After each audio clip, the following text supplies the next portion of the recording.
other questions or anything like that, if we don't cover something on here that you want us to cover, we're definitely going to be doing more of these webinars. We're going to be running another one this Saturday. And so if you want to ask us questions that we didn't cover or that we didn't get a chance to cover during this, just email them over to us, and we will set those up for answering this Saturday's webinar as well, or via our content or via social media posts or any of the other million ways that we have to answer questions here in this beautiful modern society. It's Sunday, by the way. Sunday at 9 a.m. Oh, yeah, Sunday. It's going to be Sunday at 9 a.m., not Saturday. I've been not paying attention to my calendar. So. To yourself. People can also, if they're watching on Facebook Live, they can actually comment on there, any questions too. Absolutely. Yeah. And I'll pay attention to these chats over here, Matt. If you can, just pay attention to the Facebook Live and see if anybody has any questions over there too. Sure. Yeah. I'm recording this too, so I'll check that every few minutes. And if you have any after the clock shots, definitely post them on, Facebook Live while it's up, and we'll definitely address them, or you can post on our timeline too. Awesome. Get started here in about 30 seconds.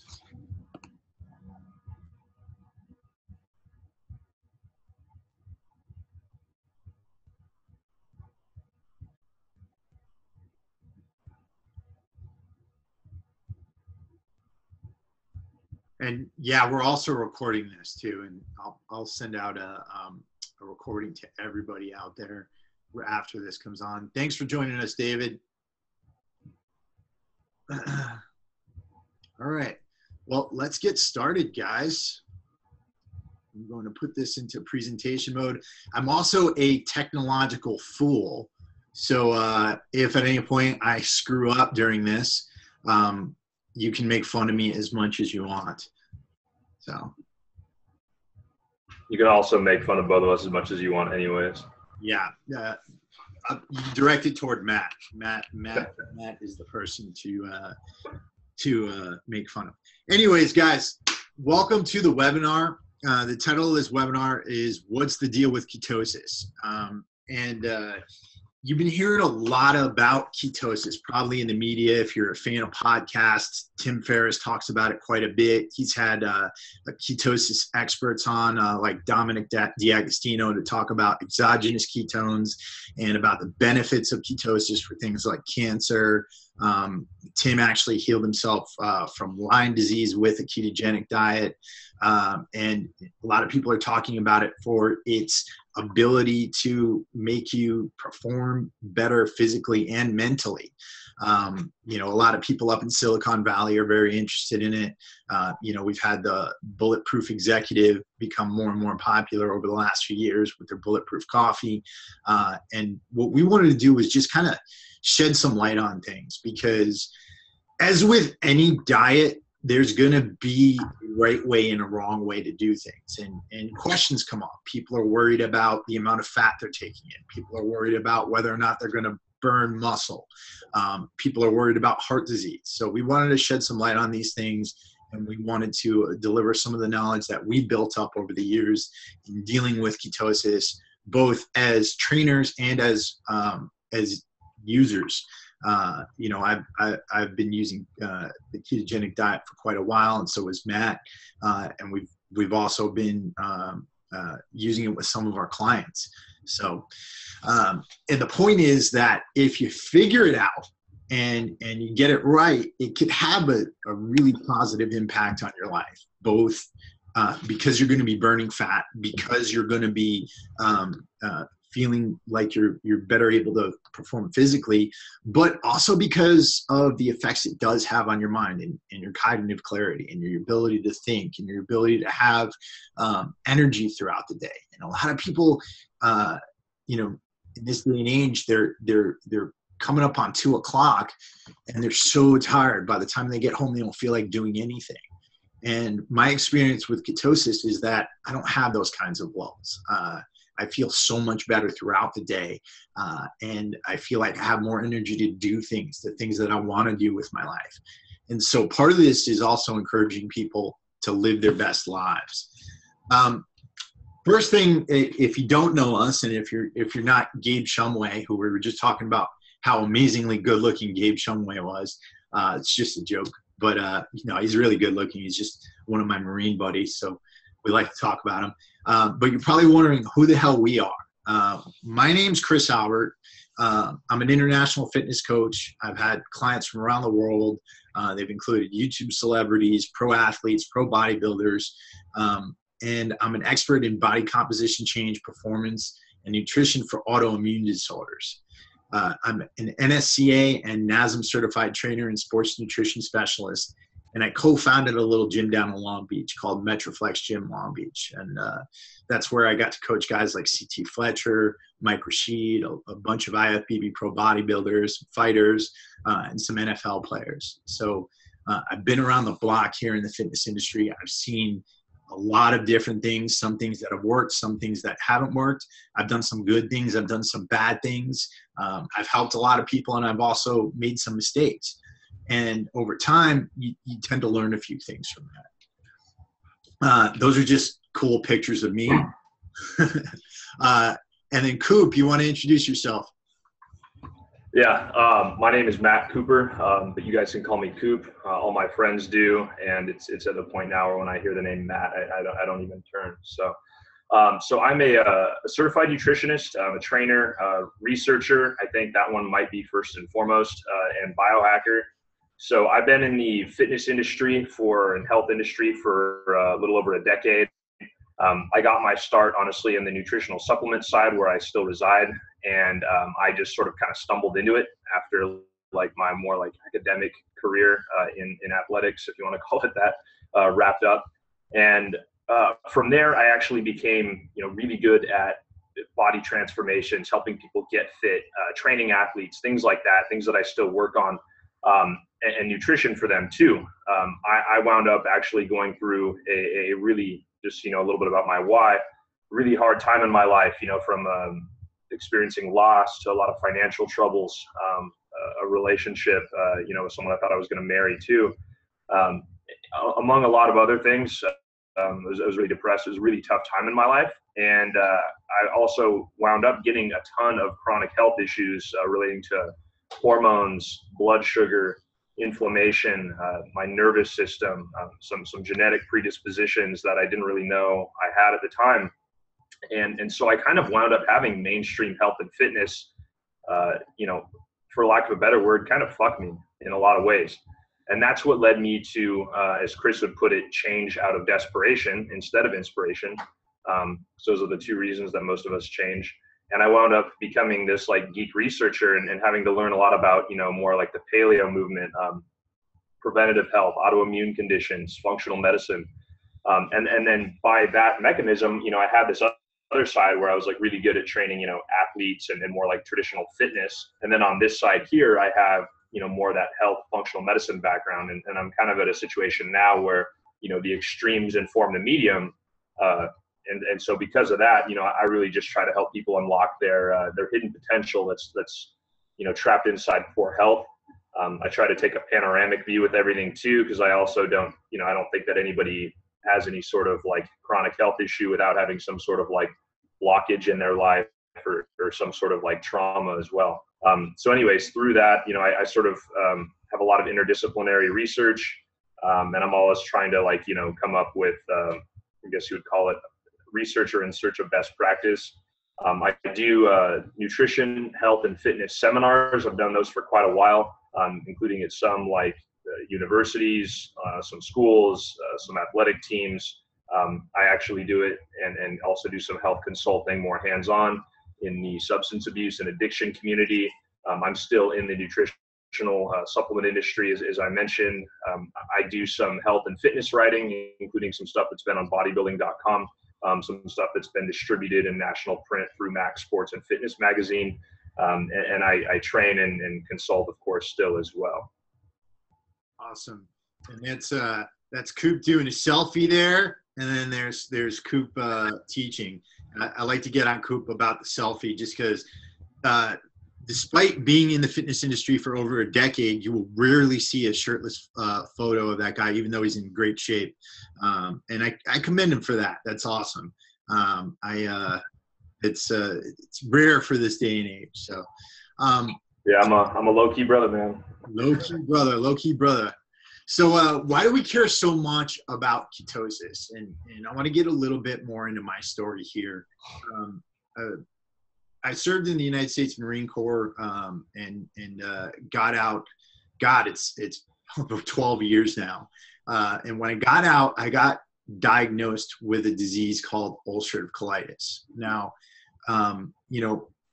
after getting out of the Marine Corps, I had, similar transition problems to what you see amongst a lot of veterans. I was dealing with alcoholism and a bunch of stuff, and I had cleaned myself up with fitness. So I started competing in bodybuilding shows. I started, doing the high protein diets, eating 8 meals a day. And I did well in some local natural shows. I was also powerlifting. I won a state championship in powerlifting. And I started a gym in Long Beach, California.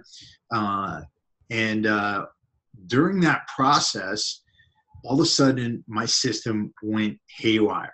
And if you don't know much about ulcerative colitis, I was literally running to the bathroom about 40 times a day and bleeding internally, losing a lot of blood.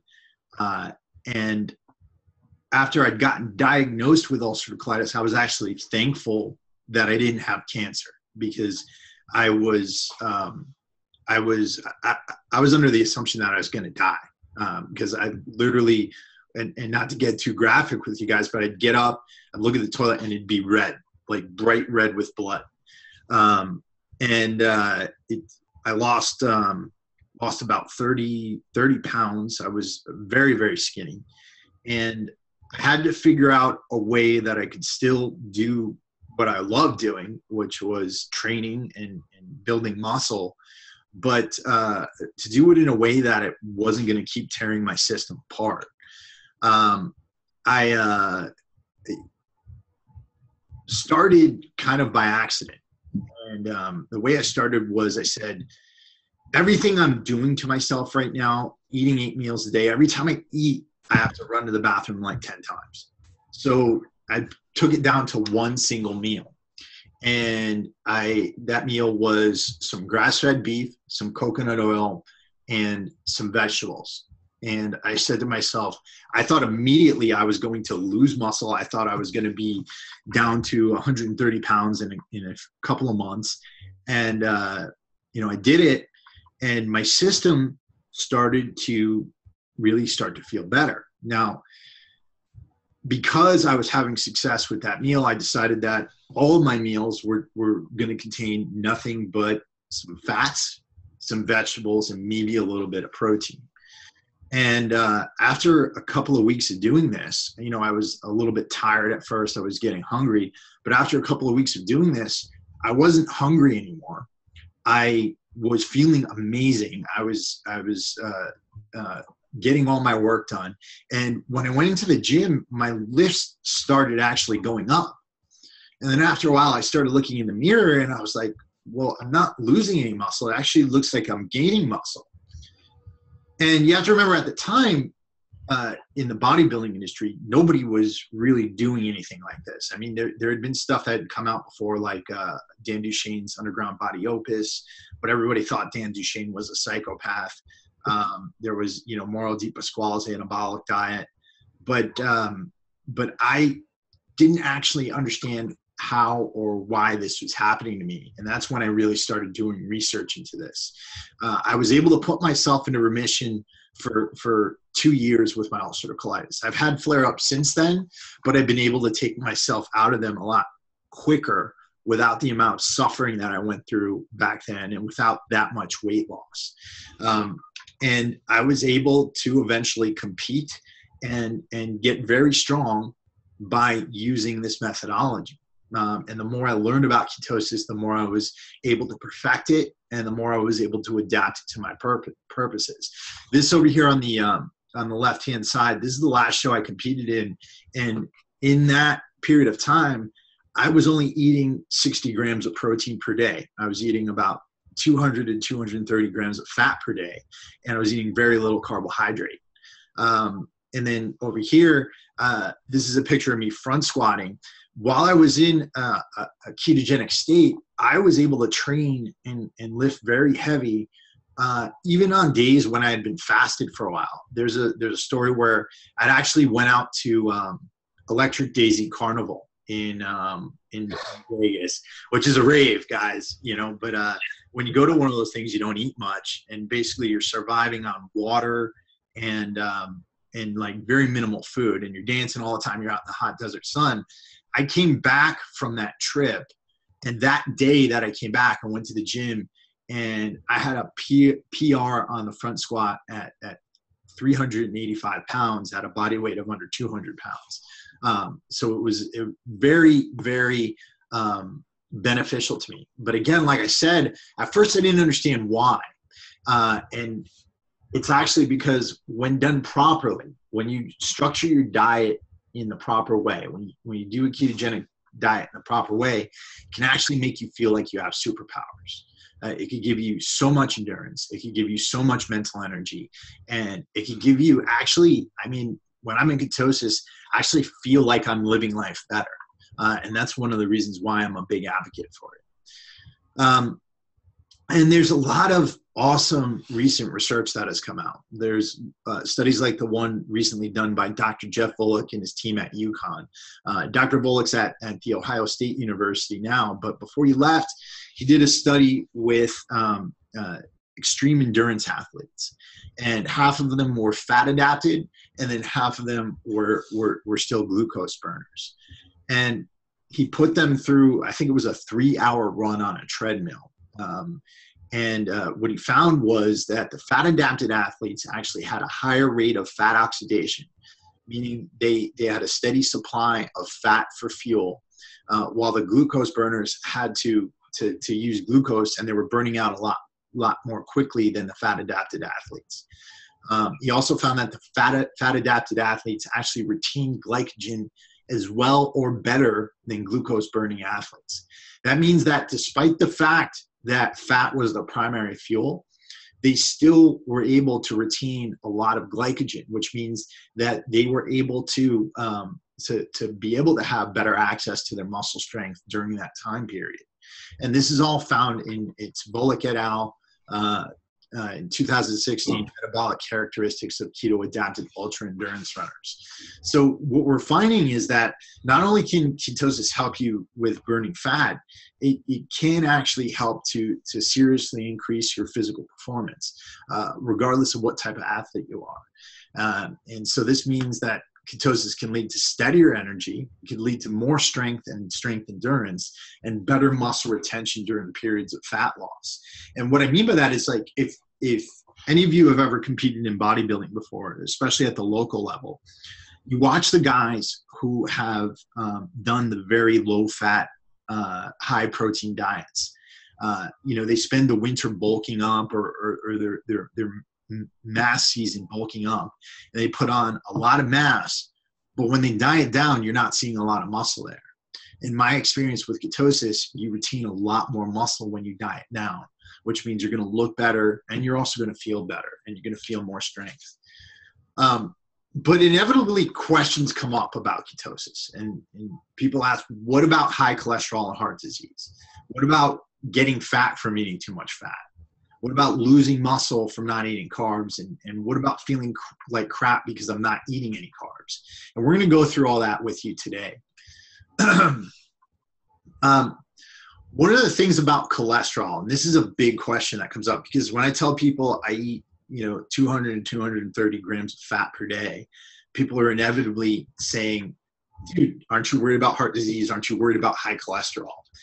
And the truth is this: a properly structured ketogenic diet increases good cholesterol for optimal health, and it keeps bad cholesterol low. Now, what do I mean by that? Well, I mean that the cholesterol that's going to work to keep your system clean, that's going to work to keep your heart healthy, if you're eating the proper kinds of fats, that kind of cholesterol is going to go up. And then because that good cholesterol is going up, your bad cholesterol is going to go down. And so what you really have to focus on is where your foods are coming from, because it's not you are what you eat. That's a false statement. It's you are what you do with what you eat, and you are what you ate. And I always have problems saying that, but whatever animal you're eating, whatever source of fat you're eating, you have to remember something about fat. And fat is a storage system for toxins around our bodies. And if you're eating an animal that's been fed crap and you're eating that animal fat, then you're also going to be eating that crap. And that's going to cause a lot of issues with inflammation and the types of things that do lead to heart disease and cancer and diabetes and all these bad things we hear about. And so you really want to pay attention to that kind of sourcing. The other thing that science is finding right now, and this is another study that Dr. Jeff Volek put out, but you actually should be a little bit more worried about your cholesterol if you're eating a high carbohydrate diet. And this was actually Dr. Jeff Volek's team, but it was one of his students who was the lead author on the article. And it said they did a study with 16 obese individuals. And they started them out from baseline. They tested their serum levels of cholesterol at baseline, and then started feeding them fat. And what they found was that the fat didn't cause any fat in the bloodstream to rise. It didn't give rise to levels of serum cholesterol. But as soon as they added carbohydrates into the mix, cholesterol levels in the blood actually went up. And so what they found was that while fat doesn't raise your levels of serum cholesterol, the combination of fat and refined carbohydrates definitely will. So if you're eating a lot of carbs, you need to really be careful about your cholesterol levels. Also, just to touch on that for a sec, I think what Chris was trying to say was that when you're buying food, no matter what kind of diet you're on, whether it's keto or otherwise, you want to think you are what you eat has eaten. And that's considering not only how the animal was fed, but also the environment that the animal was raised in, what kind of toxins it was exposed to and whatnot. So, try not to go for the Chernobyl type animals, if you will. But in addition to that too, I think, what they're also finding too is that, whether it's good cholesterol or HDL, which is high density lipoprotein, or LDL or low density lipoprotein, you do need both. You don't want to totally suppress the LDL as well. And there are other biomarkers such as certain, types of fat. You can monitor certain triglyceride levels, levels of inflammation and blood sugar that actually are, in a lot of ways, much better markers, biomarkers of heart disease or other, disease issues stemming from some of this dysregulation of the metabolism of your health too, that are more important to pay attention to than cholesterol. So one of the biggest things I get when I'm talking to clients who aren't used to a ketogenic diet or hearing about that is they're worried about gaining too much fat from eating all that fat.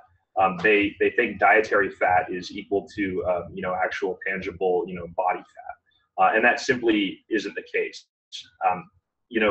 Of course, as with anything, if you incredibly overeat it and you're at a huge calorie surplus, yes, you can gain fat. But just eating more fat in general, particularly like a properly structured ketogenic diet, is not going to make you gain fat. So certain fats can be bad for you. And I think that's one of the biggest distinctions with the type of ketogenic diet that Chris and I recommend versus what the mainstream's currently recommending. You'll see a lot of people when they're like, oh, I'm doing keto now. They give themselves a license to eat, to use scientific terms, a metric fuck ton of dairy products, really crappy fats, things like that. And the reality is that there are certain fats that are good for you, but there's some that are bad. So like industrial seed oils, for example, like canola oil, vegetable oils, soybean oils, things like that are going to cause inflammation, and they're kind of akin to metabolic poison, as Chris would say. Also fat from poorly raised meat. So again, thinking you are what you eat has eaten. If you're eating a cow, for example, you're eating beef that was fed, let's say hormonally infused grains. Sometimes they even feed them wheat too. that's going to cause a lot of toxins to accumulate on a cow, and the farmers like that because it beefs them up. But at the same time, you got to figure you're getting that fat, which has toxins in it, passed on to yourself when you eat it. So a big part of why we have a rise of all these, Neolithic diseases like type 2 diabetes, neurodegenerative diseases, things like that, is because of the degradation, aka kind of negative downturn of the American food supply. So moving on to good fats, they actually are going, mind going back, Chris? Good fats are actually going to help you burn fat. So good oils, something like avocado oil, MCT oil, walnut oil, almond oil, olive oil in moderation. You don't want to get too much omega-6 types of fat. Those are the kind of oils that are going to help you out. Nuts are going to help you out quite a bit too. Some nuts, like Brazil nuts, for example, can even actually trigger thyroid function in a positive way too. Fat from properly raised meat too, you can kind of give yourself a license to eat in abundance. So, feel free to buy the fattier cuts of meat if it's coming from, wild caught fish, if it's seafood, free range, if it's poultry, or certain ruminants, and, grass fed if it's red meat. And why I like ketosis and why Chris and I recommend it is not so much that we're the keto guys, but it's more so because we like the physiology of what it does to your metabolism. So whereas most diets are going to traditionally, in the mainstream adaptations of them, help you with like calories in, calories out, ketosis actually provides a shift in your metabolism. And, unfortunately, with the typical Western diet, or even for the people who think they're doing things right with mainstream health and fitness diets, like eating clean, so to speak, kind of the bro science thing, what they're doing is they're actually turning their metabolism away from the way that our human genome evolved, at least as best as we understand it. So they're turning themselves into carb and sugar burners, when in reality, we actually evolved to be able to burn fat off of taking in dietary fat and our own existing fat. Because those, even though there is no one paleo diet, because people in different parts of the world had access to different amounts of food, the reality is that those macronutrients were the ones, protein and fat, that we had in a little bit more of abundance, vegetables too. So anyways, point there is that the metabolic shift that occurs in ketosis allows you to hormonally, physiologically burn more fat and stay leaner and feel better, and a number of other health benefits, regardless of necessarily if you're trying to bulk or cut, do like more of a calories in, calories out model. Ideally, you're doing both, but if you're in keto, you're going to be healthier at that level anyways. And even for our clients that are not doing ketosis, because not everyone is, we like to make sure that we at least get their metabolisms to that fat adapted state to give them a better metabolic platform to operate out of. So, personally, a little secret here is, even if you're not following a keto diet, I recommend, even for like people who are like really young, who maybe like have more insulin sensitivity, certain populations, you're getting at least 50% of your calories from fat. Yeah, and one thing to emphasize here too is the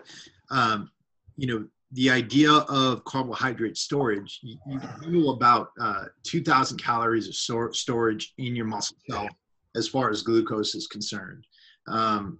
You've got about 500 calories in your liver of glycogen as far as glucose is concerned. With fat, you've got, thousands and thousands of calories that you can mobilize and use, even if you're at 10% body fat. And so it's a much bigger fuel supply for all of us. And it's also a steadier burning fuel supply. In order to burn glucose, there is a host of different conversions that have to happen in order for the glucose to ever get to your blood, to your brain. With ketones, when they're in your bloodstream, your brain starts to suck them up, like literally starts to suck them up. And that's why it's such a steady fuel supply and why you feel so good here. Matt, you want to talk about this little piece of research here? Yeah, so effectively right here, you have a study that shows that, low carb dieting, specifically a ketogenic diet, actually is going to improve biomarkers and, correlating to overall quality of health, specifically as it pertains to triglyceride levels, LDL or low density lipoprotein cholesterol, blood glucose, aka your blood sugar levels, and also increasing the level of good cholesterol or high density lipoprotein. So in this case, this isn't sort of like a 6-week trial that you kind of can maybe get some good results on, almost like how you can have someone follow a typical bro science sort of low fat bodybuilding diet for 6 weeks and maybe get some results just because it was better than what they did before.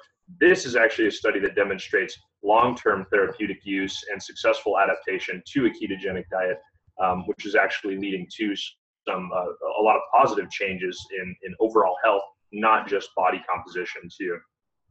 Yeah, and another point here is that the studies we've been putting out over here, yes, they're single studies, and you can't, change the world off of single studies. But we're also trying to avoid just giving you epidemiological studies, meaning studies that were based off of survey data. These studies were all off of human subjects, meaning, the last one I mentioned with Volek, that was a controlled eating study, which is kind of the gold standard when you're looking for what's going to show what's efficacious and not.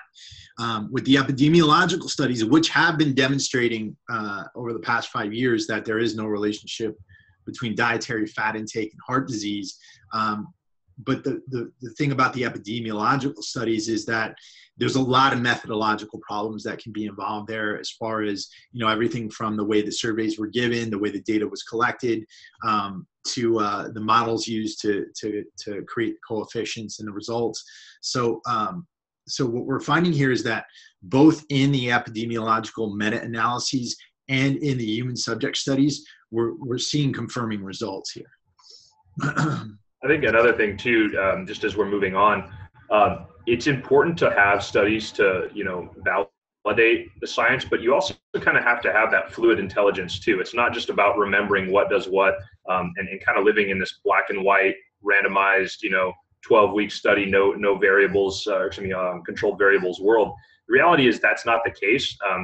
And I think that, if you want to extrapolate this to Western medicine and the health and fitness industry too, there's just a really fragmented approach, whether it's people trying to approach health and fitness by simply focusing on diet and exercise and neglecting sleep and toxic load from the environment, stress levels, hormones, things like that.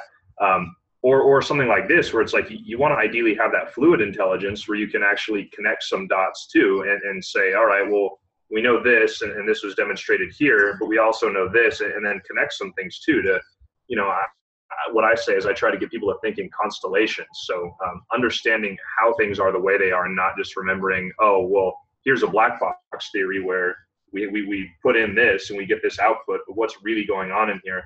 I think that's what Chris and I are also trying to get out there too, is that it's not like what the mainstream's saying, where it's like, maybe some of these early adopters of keto, that's great that they're doing it, but they're just doing X and then expecting Y, and they're not really paying attention to the underlying mechanisms. They look at keto as sort of this dietary setup of high fat, low carb, and if I do that, no matter what I eat, then I'm going to be good. But the reality is that setup doesn't work for everyone. And within that setup or extensions of it, you need to pay attention to the details. You need to make sure you're paying attention to where your food's coming from, looking at your training load, frequency, volume, all that, like what kind of athlete you are, what age you are, self-quantifying as much as you can. And that's a big reason that Chris and I are getting this information out there is, we really believe in this, and we don't want to see it go away like the Atkins diet too, because there was so much misapplication. We want to make sure that, this is actually helping you guys transition to a long-term nutritional lifestyle. It isn't just some fad diet that comes in and fades out. Yeah, and that it's actually making you healthier and helping you to live better. And just to show you an example here, this is one of my clients. This is Cindy. I had her on a high-fat diet for about 6-7 months, and she had some amazing results. Today, Cindy's actually a competitive powerlifter out of Metroflex. She's a good friend of mine, an amazing person. The other question here is about losing muscle. I think Matt wants to cover a lot of this too, but we're seeing a lot of fear from people. Tell people, when you start to recommend a ketogenic diet, you see the eyeballs kind of widen because there's this idea out there that if somehow you lower your carbs and you go to a high fat diet, you're going to lose all your muscle mass and you're going to become skinny fat. Matt, tell us why that's not the case. That's not the case, because if you're on a properly structured ketogenic diet or some iteration of it, like a modified Atkins diet, you're getting enough fat, and you're still getting enough protein, but you're also getting enough fat to drive the hormonal physiology to actually give yourself what the tools you need to build the muscle mass. You know, obviously you're paying attention to getting enough calories, enough, overall macronutrients in each category as well. But you're sort of giving your body this this underlying foundation that it needs to actually be more anabolic. And the big distinction between, you know, a true keto diet and what the bodybuilding community would commonly refer to as a ketogenic or a low carb diet is that you are giving yourself the fat intake to drive yourself hormonally, you know, everything from, you know, testosterone, growth hormone, things like that, to actually give yourself the ability to build muscle mass too. The reality is that you might, in the startup phase, feel a little more flat, or even if you're following some variation of the keto diet, whether you're including carbs, you know, in some type of fashion, whether it's like targeted around the workout, or if it's in a cyclical nature with refeeds, you kind of will have to get used to your body looking a little bit different every day. Some days you might look a little bit flatter. Some days you might look a little bit more full. But the reality is that, like, that sort of pumped look with the muscles too that everybody chases, you kind of want to shoot for having that more like wiry muscle mass, where you, like, it still looks at you like you work out, but they've actually shown that some of that muscle mass, which is Chris, what's the name for it? The type 1 and type 2 fibers?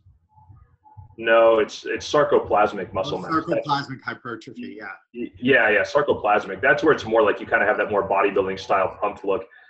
That is sort of like, that's the type of muscle that kind of goes away, quote unquote, if you like take a week off and go on vacation, so to speak. But, you know, that wiry muscle mass look that like athletes have. If you look at some of the NFL guys who have great physiques, but for example, don't do, you know, any bodybuilding training, that's the kind of muscle you want to chase anyways. So don't worry too much about the sarcoplasmic muscle mass, because that will come back. And if you needed to for a contest, if you are in the fitness world, or if you just, you know, wanted to, you know, look good day to day, you're still going to look good day to day. That's really the only sort of fluctuation in muscle mass you can kind of expect to see. But the reality is that whether you want to burn fat or build muscle on a ketogenic diet, the main takeaway here is that you can do both. Yeah, and one of the things to remember about that pump you get from the glycogen, it's temporary, and two, and I like to say this a lot because I think it's actually pretty funny. If we ever actually have a zombie apocalypse, the first people to die are going to be the top 3 of the Olympia, and it's because if they're fueling themselves, if they need to fuel themselves with 8 meals a day and they need to eat every 2 hours, and you can't have strength unless you're full of glycogen and you're full of water in your muscles, then you're not going to be able to function as a human being if society ever breaks down. And it's the same thing. I mean, when I was training as a bodybuilder, I just remember the brain dead feeling I felt when I didn't get my meal in within the 2-hour mark. It was absolutely astounding to me when I was able to switch over to a ketogenic diet, not eat for 6, 7, 8, 9, 10 hours, and I'd be able to get into the gym and still perform.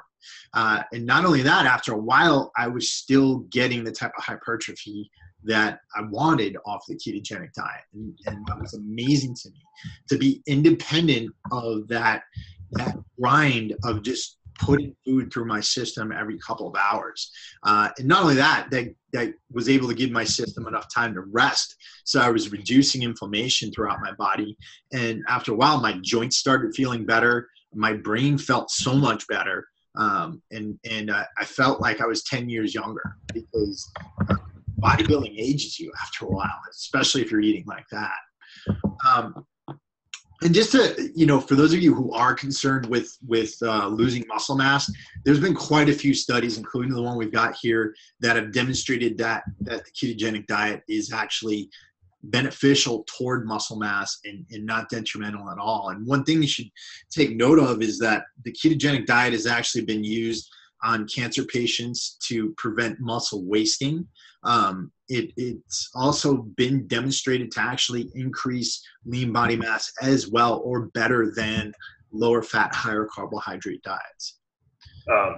Real quick, just because I saw Steve McKinnon posting some questions on Facebook Live, Chris and I are actually giving away a grocery list, so that if you do have any questions about specific food types, whether it's what refined carbohydrates are and what examples of them are, what to include on the diet, like coconut oil, for example, we do provide that. If you actually plug in newsletter.warriorsoulketocamp.com, we actually send you a series of emails. You don't get put on any list or anything like that. It's just delivering you free content and tools to use. But a grocery list is included on that. That being said, with your specifics, we absolutely encourage coconut oil. That's great. You know, I would say unrefined and virgin is the best. Not the pressed kind. You could do both though. That being said, yeah, I would also say that refined carbs, you know, a few examples would be like, you know, wheat, anything more like Neolithic, certain grains. And it's not that we're like demonizing all of those to do. You know, for example, I still recommend, you know, white rice to give you just one example, but refined carbs, think anything that's a carbohydrate that's actually been more processed and modified. I got a question over here from Gabe, actually. He said, Coop, do you take your clients to ketosis and then add carbohydrates in? Yeah, thanks for the question, Gabe. So that is one thing that you know, when you hear me say that, you know, don't call Chris and I the keto guys, because we just want to get proper information out there about that. We really believe more so in like the metabolic adaptation that occurs with ketosis, and then using that to bridge out from there. So yeah, with a lot of my clients, I am actually taking them into ketosis, and some of them will stay there. But depending on the client and their goals, we may reintroduce carbohydrates from there, whether that's in you know, if it's more of a lifestyle thing. I find that people tend to respond better to doing it cyclically. And that kind of gives them a better like lifestyle design socially. You know, maybe they're having more carbs on the weekend, doing like an intelligent cheat day, if you will, things like that. Whereas with some athletes too, particularly in sports that are more what you call glycolytic or carb burning, like jiu-jitsu, for example, strongman, like you know, powerlifting, like one of my clients, Jane, for example, we'll actually maybe do more of a targeted approach where you actually are like loading in carbohydrates around the time of the workout, which is when not only is your body going to be even more insulin sensitive, although you can bypass that a bit the longer you're on ketosis and kind of be insulin sensitive all the time. But right around that time is when your body's going to absorb carbohydrates more as muscle glycogen.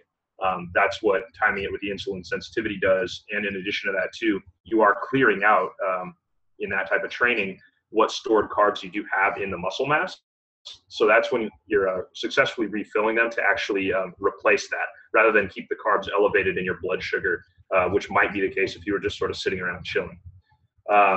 Just to be respectful of your guys' time too, I won't riff on this too long, but this is one of my clients, Triton, who originally I didn't have him on a full-on keto diet. He's an example of someone I brought into ketosis using intermittent fasting to produce ketones, because ketones can be brought in not only from a ketogenic diet, but also in the face of starvation, because our body actually produces these molecules in the absence of fuel substrates, whether that is glycogen-based or you know, fat-based. Technically, your body can use protein as a substrate too.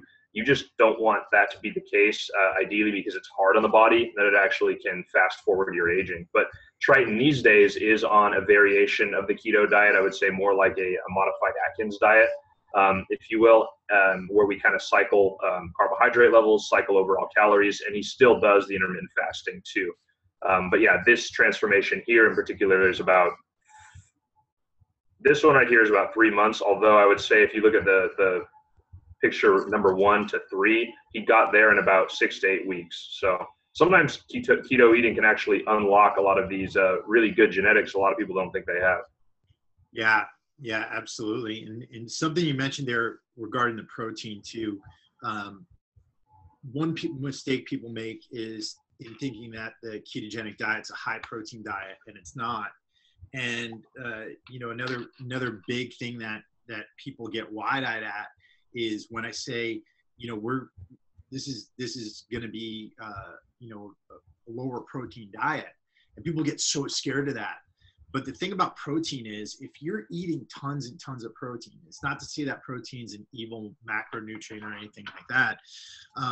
You definitely need it, and it's essential for building muscle mass. But when you're loading up, 200, 300, 400 grams of protein a day, like some people are, like I was when I was into hardcore bodybuilding, you're releasing all kinds of byproducts in your body, ammonia, sulfur, and you're putting your liver and kidneys through hell. And, it's really unnecessary to do that. And you can still build muscle with a lot less protein than you think you need, especially if you're in ketosis. Just letting you know, Chris, it's about 9:48, just time-wise. Absolutely. Absolutely. We'll keep this moving forward here. Yeah. Go ahead. Oh, go ahead. I was going to say, so one big question that we get initially is, but aren't we going to feel like crap if we don't have any carbs? And this is actually true, but the reality is that this is only during the adaptation phase. So it depends on the person. This can be anywhere from a few days if your metabolism already is rather flexible or somewhat fat adapted. Most commonly, it's about 10 to 14 days, although some people take longer, as long as like a month. I theorize that in, really unhealthy people or like, severely overweight people, it potentially could take a little longer than that. This is known as the keto flu.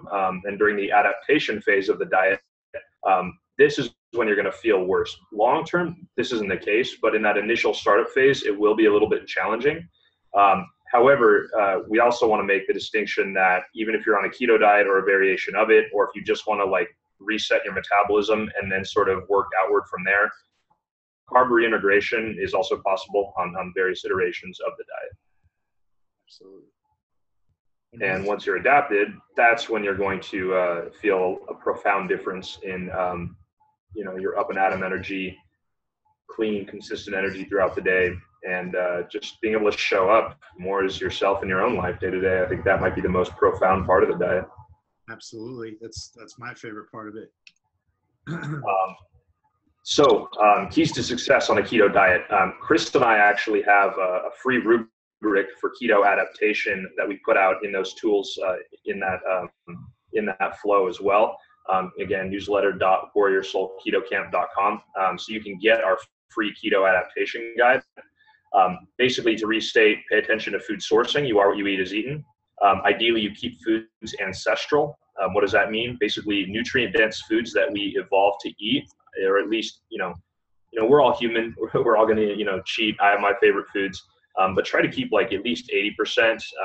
Again, that ratio can vary if you have an autoimmune condition, but if you have a clean bill of health, you want to keep your foods, ancestral and ideally parallel with things that we evolved to tolerate well with our own genome. Rob Wolf actually recently came out with a book called Wired to Eat, and that's provides some elements where you can actually layer on some customization here and then sort of start to maybe, if you want to baseline yourself by going more orthodox paleo initially, or something similar to that, then try to reintegrate more Neolithic, quote unquote, foods, certain grains, to see which ones your body can successfully tolerate and which ones you can't. And I think that's great. So you want to make sure you're structuring training well too.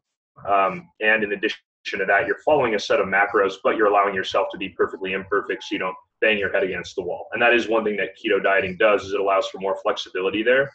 And so just to, key takeaways, as well as the adaptation, Chris and I actually do provide a free grocery list. And we're going to talk about what we can help out with the training in the future. Mm-hmm. Yeah, and one basic rule on the types of foods. If your grandfather or your great grandfather wouldn't recognize it, then I wouldn't eat it. Yeah. So remember back in the day, like you think when your grandparents were younger, right? They didn't have organic food and food; they just had food. So think of it that way. Cool. Now, there's some problems with the ketogenic diet, and in a lot of ways, the ketogenic diet is not for the faint of heart at the beginning. There is some pain involved with adapting to burning ketones rather than glucose. the diet, you do have to maintain the diet, and if you're not doing it the proper way with a good structure and good knowledge background, it can be hard to find food and hard to stick with.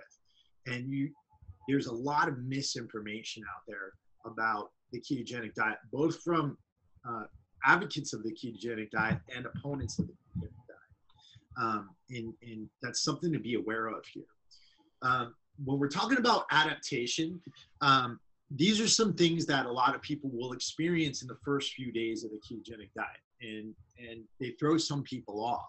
You can get headaches, you get inconsistent energy, you can get diminished exercise performance, extreme carb cravings, dizziness, trouble focusing, irritability, sleep issues, and a lot of digestive disruptions depending on what you're using as your fat sources. And this, as with any time we're switching diets, you're going to have some difficulties like these because we are, at the end of the day, biological organisms. We can't just switch with a turn of a wrench or anything like that. So there are some ways of reducing these and maybe even avoiding these altogether. And it starts with making sure that you have enough calories in your diet, because a lot of people, they switch over to fat fueling. Fat is so satiating that a lot of times people don't feel like eating. And so they don't eat enough calories in their day. So you really want to make sure that your diet is structured to the point where you're getting enough calories so you can start to try to avoid some of those headaches. The type of fats you're fueling yourself with, you really want to opt toward medium chain triglycerides from coconut oil and MCT oil during the initial part of the adaptation. And that's because these types of fats get into your bloodstream a lot quicker. You can also use certain types of supplements that are very popular now. They're called exogenous ketones, and they're made from ketone salts. And this way you get a good level of beta hydroxybutyrate, which is one of the ketones that your bodies burn into your bloodstream right away. And that can definitely diminish a lot of these side effects that you're going to get. And then you really want to make sure that you're taking care of your gut health, right? So, and I can't emphasize this enough, if you don't have a good gut microbiome, meaning the bacteria in your gut, if it's off, if you've got an overgrowth of bad bacteria, that's where you're really going to be experiencing a lot of those carb cravings. We tend to look at ourselves as a single organism, but you're actually the master of millions of organisms that are making up your body. And if those organisms want carbohydrates, they are going to let your brain know that because your gut and your brain are connected. And if you can clean up your gut health, you can reduce those carb cravings a lot by eating fermented foods, including things like kefir and kombucha and kimchi and raw sauerkraut in your diet. That can definitely help with those carb cravings and reduce those quite a bit. And when we get into maintenance, in a lot of ways, we have a little bit more leeway. Once your body's used to burning ketones, it becomes a lot easier to adapt back in. But you really want to make sure that you're still following certain standards as far as your nutrition goes and as far as what you're putting in your body. Once you are adapted, you can get to a point where you can include carbohydrates. If you look at Dr. Jeff Volek and Stephen Finney's research or their book, The Art and Science of Low Carbohydrate Performance, if you are doing a certain amount of activity on a particular day, you can probably go up to about 100 to 150 grams of carbohydrates on really high activity days. But the important point is that if you're going to be including carbohydrates in your diet, you have to earn them. And you're going to have to make sure that you're a bit glycogen depleted in order to use those carbohydrates in the way that you want to use them, so that they're not ripping you out of ketosis and so that they're not automatically just getting stored as fat. And so you don't have to worry. You can eventually eat carbohydrates again, and you can probably use carbohydrates a lot more effectively to accomplish the things that you want to accomplish with them when doing them on like a cyclical ketogenic diet or in a modified ketogenic diet. Matt, you want to go over the misinformation here? Yeah, so I touched on this a little bit earlier. One of the biggest things that I see is that people just sort of restrict all carbs on a ketogenic diet. The mainstream really, they tend to reduce vegetable intake a lot. And while it's true certain vegetables do cause a blood sugar spike, the reality is that when you're looking at and thinking of fibrous carbs, fibrous vegetables, you don't really want to restrict those. The 25 grams of carbs approximately, obviously we talked about the flexibility to go higher there. You really want to think of that like a net carb intake. And you want to think of that as carbohydrates that are actually going to cause an actual blood sugar spike in your system. However, when it comes to vegetables, you kind of can give yourself a license to eat those in abundance. Don't worry about restricting those. If you do, you're probably looking at a rather unhealthy iteration of the diet that you're following too. As you mentioned earlier, you don't want to eat all the meat and protein you want for a couple of reasons. It can throw you into gluconeogenesis, which is where protein actually becomes converted to sugar, because protein in and of itself is moderately insulinogenic. In addition to that too, it also, and your genetics play a role in this, it can actually overexcite your nerves, cause buildups of, things like ammonia and sulfur too, can actually age you quicker. So while Dominic D'Agostino and some of the guys over at Keto Gains are doing awesome work and showing that you can have a higher threshold of protein on keto than originally thought, depending on your physiology, you don't want to give yourself a license to just eat a ton of protein. And that's the biggest distinction between the bro science bodybuilding keto diet and the real ketogenic diet. Again, you're not giving yourself a license to eat whatever food you want. So you're not eating just a ton of cream. But if you are having some dairy, ideally, most of the time, at least when you can control your variables, it's grass-fed and coming from the right sources. And then, so there's so many, and we didn't even touch on half of them. There's so many benefits and a lot of people in situations and cases of who a ketogenic diet is for. However, the reality is that there's also like a certain applications where a ketogenic diet's not going to be the most ideal. In kids, for example, or young adults a lot of the time too, because you're naturally insulin sensitive. Ketogenic eating isn't always going to be successful then, although it's not necessarily harmful. We've seen it used to treat, certain neurodegenerative diseases, Alzheimer's, epilepsy, autism spectrum disorders, to name a few. In addition to that, you'll also find that some people tend to lose their insulin sensitivity earlier. So you can do some iteration of a ketogenic diet sooner. A lot of women tend to not do as well on keto diets, at least in the startup phase. And these are often women who have some hormonal complications on the HPA axis, or the,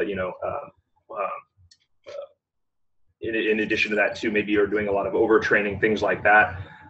Any sort of emotional, spiritual stressors too, that definitely has a physiological response in the body as well. These are people who do not want to follow a ketogenic diet, or at least don't want to dive into it. However, and you'll hear Dom D'Agostino talk about this too, Dr. Dom D'Agostino, if you are, and when you are adapting to a keto diet, you usually want to keep that fat threshold over 100 grams. And that actually usually helps drive a successful adaptation, and stick with it too. I have seen people, people undergoing a lot of stress, again, frequently women, do successful on a ketogenic diet more long-term when they do stick to it. So same thing with fasting as well. Absolutely. Consistency is king with anything you do here in fitness. So there's a lot of different things that go into the ketogenic diet. And honestly, Matt and I could keep you here for 3 hours if we wanted to, or if you wanted to, and you wouldn't walk away and throw it across the room. But how my dates go, buddy. One of the things we really wanted to do here is to promote this diet in a way that people are actually really going to benefit from it, and that it's going to make them healthier, not only make them look better, not only make them burn fat, not only help them build muscle. I'm tired of just catering to people's vanity. I want to help people live better. And so that's why we created Keto Camp.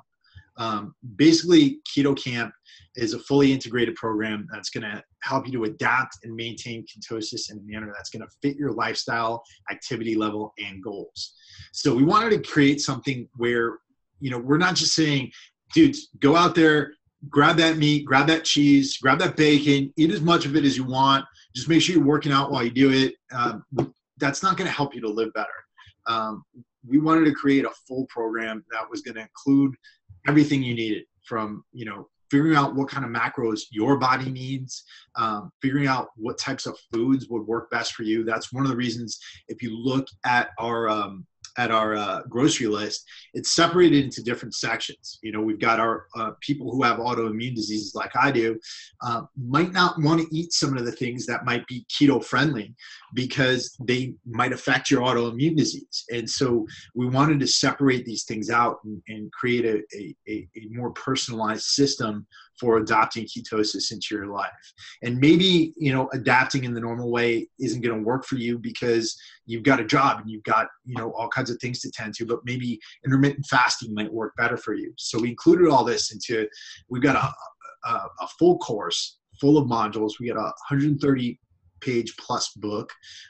We got a 30 recipe cookbook that's going to teach you how to cook breakfast, lunch, dinner, and dessert along with keto guidelines.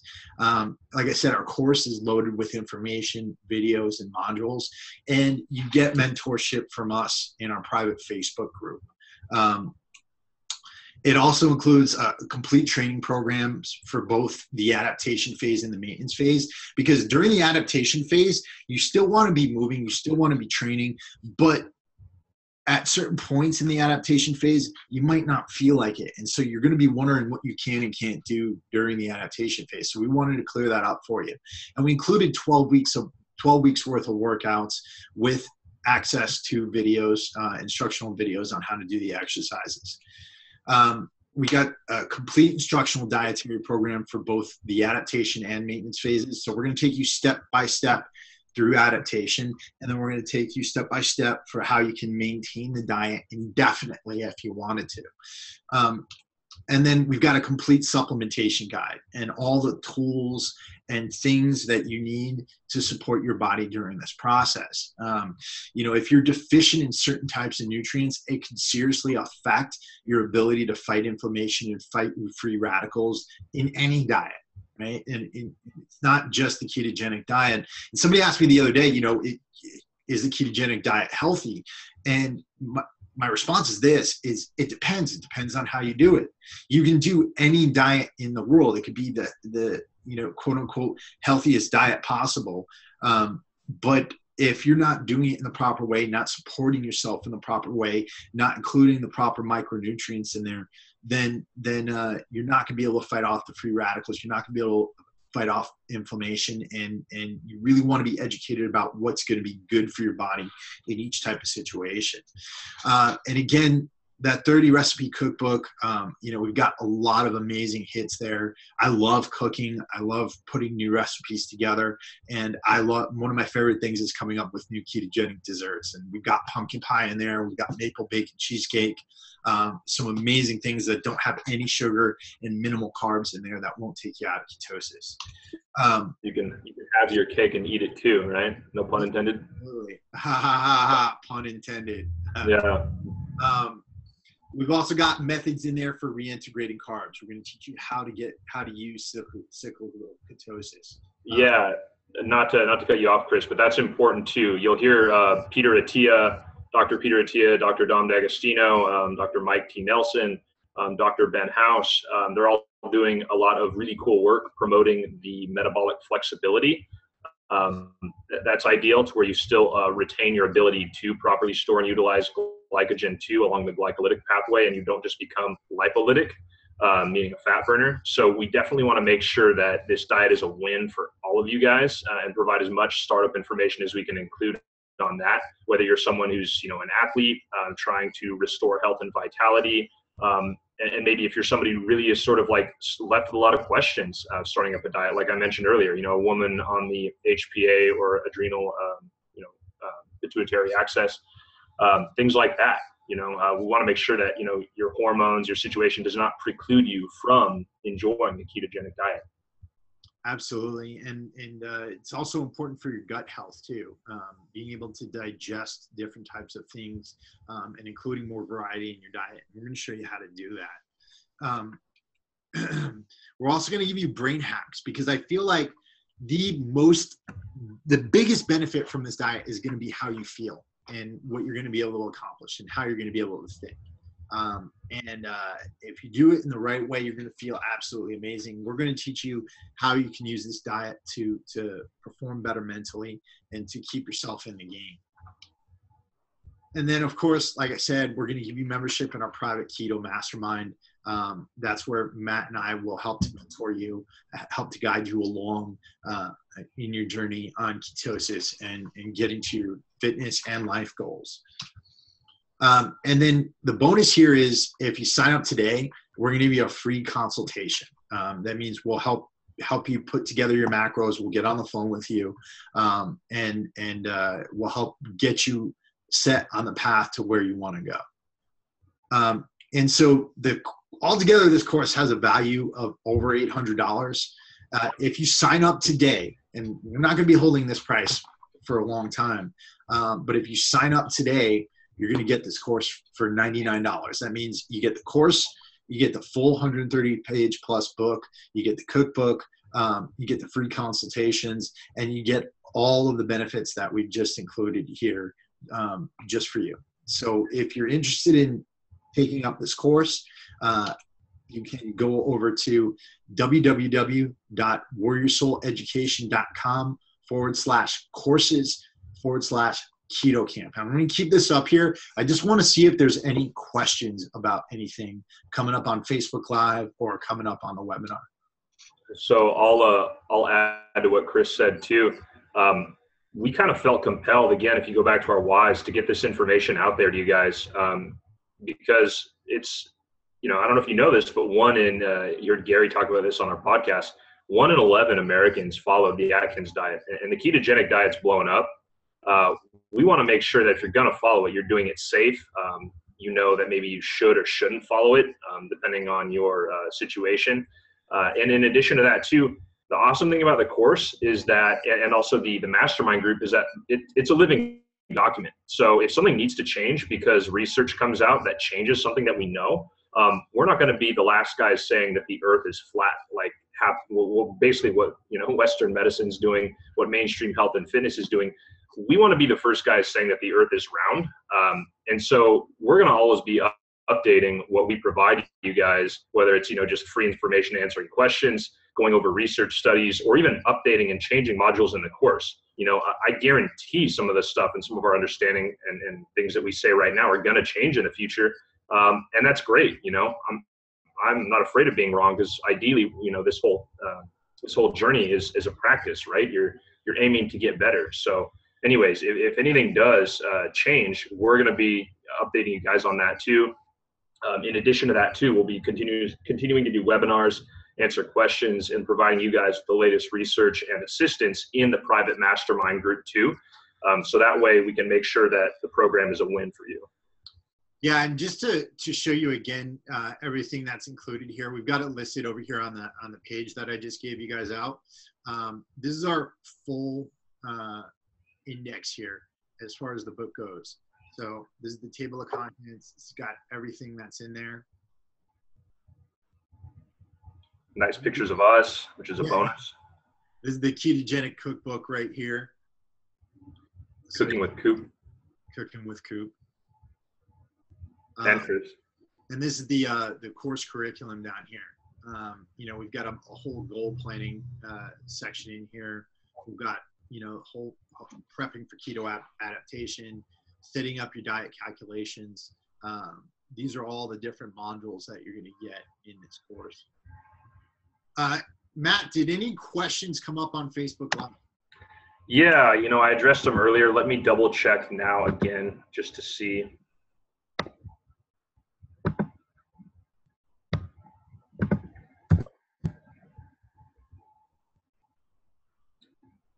Let's see here.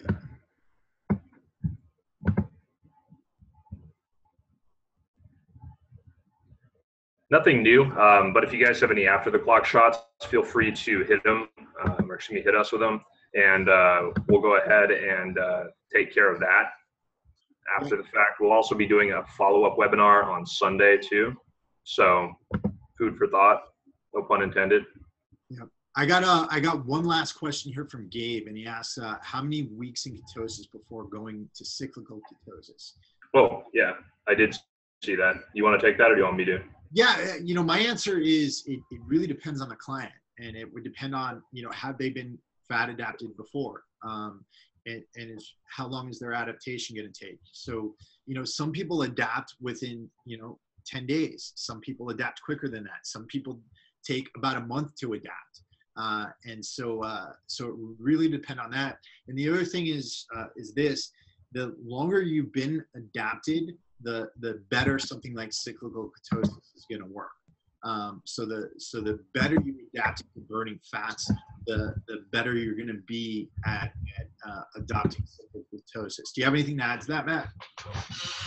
Yeah, I would say, you want to kind of do what another really good trainer friend of mine and the co-founder of PaleoFX, Keith Norris, would call thinkering, right? Which is basically just, informed tests, educated guesses, and doing your best to just sort of self-experiment. Don't be afraid of that citizen science. The reality is that Chris and I, part of why we know is not only because of our traditional education, but because of experience too, both on clients and, following ourselves as well. So I would say, you want to make sure you're fully entrenched in keto. So I usually don't recommend doing it inside of 10 to 14 days. You'll see Dr. John Kiefer talk about that too. But yeah, ideally 2 weeks to 4 weeks is probably best. That being said, if you do 2 weeks and you're trying to reintroduce carbs and you're finding that you're kind of going through the keto flu all over again, it's probably a sign that you need to be in keto a little longer or reduce the amount of carbs you're refeeding on. We quote Lyle McDonald in the book because he was one of the first guys to talk about that. And he has really large volumes of carbs you're refeeding on. And I can do that personally, but I've been in keto a long time. Some of you guys might want to just start with like refeeding on 150 grams or 130 grams. Some people even as low as 70 grams initially. But the longer you wait and the longer you stay on a ketogenic diet, the more you're going to be able to find that you can refeed on higher amounts of carbs sooner. We go over this too, but we also do modules on intermittent fasting and how to biohack your keto diet with intermittent fasting. So if you are doing IF, you're going to be able to entrench yourself in further depths of ketosis quicker and better, especially following carb refeeds. So you'll be able to actually hit fasted strength training workouts, and we do provide setup guides for that, where you can actually burn through your stored up glycogen and also have various forms of fasting actually drive you further into ketosis too. So hopefully that answers your question, Gabe. And then one more question here. Do you recommend blood testing for ketones? This kind of gets down a little rabbit hole where, I try to, I like being self-quantified, but I also don't like the idea of, pricking my finger every day to try to figure out how many millimolar I have in my bloodstream. And so for me personally, this is my personal preference, I really like basing off how I feel. Like I know when I'm in ketosis or not, just really based off how I feel. I think Matt probably has a different idea of this than I do. But I really like going, if I feel good, if I feel like I'm top of my game, if I know what I've been eating over the past few days, then I know I'm in ketosis. But Matt, you got a different opinion here? No, I have the same because, everything is scalable, right? Like if you're just looking to get the benefits of the diet and you're not like big citizen science biohackers like Chris and I, you're going to be able to essentially see the fact that if you by basically qualitative measurements, we can call it, or in addition to that, what you're going to be able to basically find is a keto lab section, whether that's measuring ketosis or certain biomarkers of ketosis, like cholesterol, triglyceride levels, stuff we recommend for self-quantification. You're going to find all that in the course and book itself. So, I guess what I'm saying in short is you can do either, and I'm a fan of either. I personally like self-quantification. But I also, I do this for a living. So I get to sit around and geek out on this all day, but not all you guys are in that same boat. So that's going to wrap it up. We're only 20 minutes over, but I hope you guys enjoyed the content, and thank you again. And for those of you who decide to join up on the course, we really look forward to working with all of you. Again, that's warriorsouleducation.com/courses/Warrior Soul Keto Camp. So we'll talk to you guys soon. And I'm going to be emailing out a landing page with all of the video, the entire video of this webinar, so that you guys can keep it for reference. And we're doing, like Matt said, another one on Saturday at 9 a.m. Oh, Sunday. So we're doing another one on Sunday at 9 a.m. For those of you who would like to join us for that. So talk to you guys soon.